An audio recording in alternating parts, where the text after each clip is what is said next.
everyone. My son Henry, who's 7 months old, is in the jumper over here, so you might hear him. Well, you will hear him in the background. But today I want to show you how to take your floche from something that arrives like this, except it has the label on it. My toddler took all my labels off. So just pretend this has a label on it, and taking it something from this to something like this is workable. When you get your floche in the mail, you're not just going to want to pull it from the skein. Well, they're not called skein, they're called hanks. But you're not just going to want to pull them out, because basically this entire thing is one big loop of floche, okay? So let me show you what I mean. Let me just take this and let me put these ones aside that I've already done. And what you're going to do is you're going to, this is a little bit mutilated from my toddler, but what you're going to do, this side isn't so bad. So you're going to take this and sort of open it up, and it's really going to come out on two, it's like two loops on top of themselves. So kind of there's one loop. Mind you, yours is not going to be so mutilated, because hopefully, because you're the mine is, because my toddler. Blah blah blah blah blah. But here we go. Okay, so there's one of the loops. Right, I've taken the two loops apart like that, and so now you can see that this entire thing is one big loop. All right, which is why you don't want to just pull it out like you would with embroidery floss. And what you're going to do is you're going to find the little slip knot. Okay, so here's my slip knot right here for this skein. I tell you what, your sister. Alright, so what I like to do is I like to take this little slip knot and I just cut the slip knot open like that. So now I've got two ends to this floche. And then I cut also along to where that slip knot, kind of approximately where that slip knot was.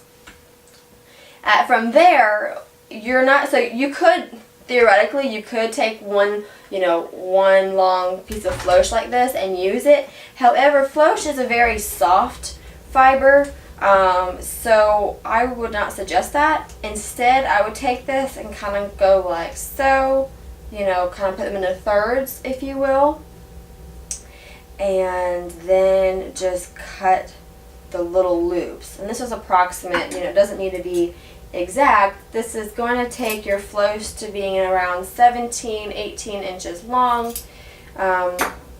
So now you can see I've got into thirds, okay? I've cut mine into thirds. And then from there, I'll take one end. That's kind of a hot mess down there. So let's do this end up here. Some of these need a trimming. If you have a toddler, you feel my pain. My sewing room doesn't have a door on it. It's a weird layout house and whatever. So what you're going to do is you're going to twist these all up, okay? And then put them through, take a scratch piece of paper. Take a scratch piece of paper, and you're going to want to try to go as tight as you can.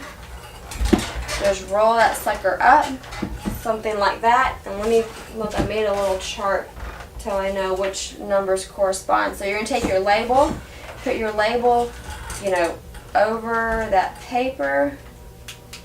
Done this a couple times, so my paper's a little worked on, and you're just going to push it through, and something like that. Okay, so now now you got your label back on there, so you know what number of color it is. And then what you can do to keep this, you could leave it like this, but to keep it even more tidy, you can take the top and sort of divide it in two, and then just make a knot, okay, just like a loose knot. And then the bottom, let me kind of brush mine out from my toddler. Oh, how many times can I blame the toddler in one video? Huh? How many times can I blame your sister in one video? Do you know? So then what you can do is just take this and loosely braid it so the fibers stay organized. I mean, if you can imagine, like if you've got a bunch, if all of these were not braided, it would be kind of a hot mess. So I just like to take this and loosely braid them. And then you can tie off this braid with whatever you like. I started doing it with yarn, but I feel like that's a little unattractive. So what I am doing instead, yeah, do you agree? Do you agree? What I do instead is I just take a little bit of machine sewing thread or whatever sewing thread. It's just finer. But like I said, you could use yarn, you could use floche, you could use floss, you could use whatever. But just something to tie her off. Yeah, isn't that exciting? And now we can use our floche. It's exciting, right? So to use your floche, what you would do is just go through and pick a piece out. You can do this with your fingers, or you could use a pen if you need some help. But just, you'll see this just kind of comes right on out. And now you can use that piece. Although I'm not gonna, yeah. That piece is just kind of wasted for me. So anyway, I hope this was helpful. That is how you take your floche into making it something usable and keeping it organized and just, yeah. If you have any questions, please leave them in the comments below. And as always, we appreciate y'all for watching, and we hope to catch y'all next time.